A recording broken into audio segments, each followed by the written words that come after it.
ঋণ পরিশোধ করা ফরজ, কারণ শহীদকে আল্লাহ মাফ করবে না ঋণের বোঝা নিয়ে মারা গেলে।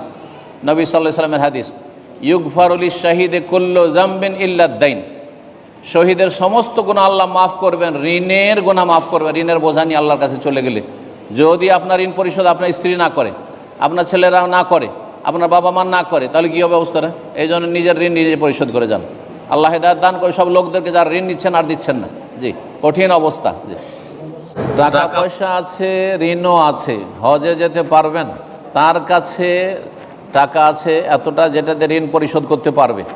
ঋণ হচ্ছে দুই রকমের, একটা হচ্ছে যে ঋণ পরিশোধের সময় ঘনিয়ে এসেছে, অর্থাৎ যেই ব্যক্তি সময় মেয়াদ বেঁধে দিয়েছে, তার মেয়াদ পৌঁছে গেছে, 1 বছরের জন্য টাকাটা দিয়েছি, 1 বছর হয়ে গেছে, টাকা দিতে হবে, 3 মাসের জন্য টাকা চাইছে, বা চাক আর না চাক তার সাথে চুক্তি আছে 3 মাসের মধ্যে দিয়ে দিতে হবে এই হজের আগে, তাহলে আগে ঋণ পরিশোধ করবেন।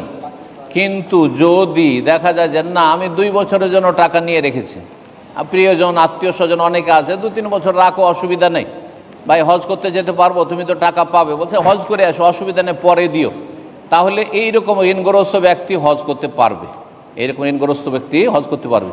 কিন্তু যদি ঋণদাতা বলে ভাই টাকাটা দেন, অথবা টাকা দেওয়ার সময় চলে এসছে, 1 বছর কথা, 1 বছর হয়ে গেছে, তাহলে আগে ঋণ পরিশোধ করা ফরজ, কারণ শহীদকে আল্লাহ মাফ করবে না ঋণের বোঝা নিয়ে মারা গেলে। নবী সাল্লাল্লাহু আলাইহি ওয়াসাল্লামের হাদিস, ইউগফারুল শাহিদে কুল্লু যামবিন ইল্লা দাইন, শহীদের সমস্ত গুনাহ আল্লাহ মাফ করবেন, ঋণের গুনাহ মাফ করবেন, ঋণের বোঝা নিয়ে আল্লাহর কাছে চলে গেলে। যদি আপনার ঋণ পরিশোধ আপনার স্ত্রী না করে, আপনার ছেলেরা না করে, আপনার বাবা মা না করে, তাহলে কী হবে অবস্থাটা? এই জন্য নিজের ঋণ নিজে পরিশোধ করে যান। আল্লাহ হেদায়েত দান করে সব লোকদেরকে যারা ঋণ নিচ্ছেন আর দিচ্ছেন না। জি, কঠিন অবস্থা। জি।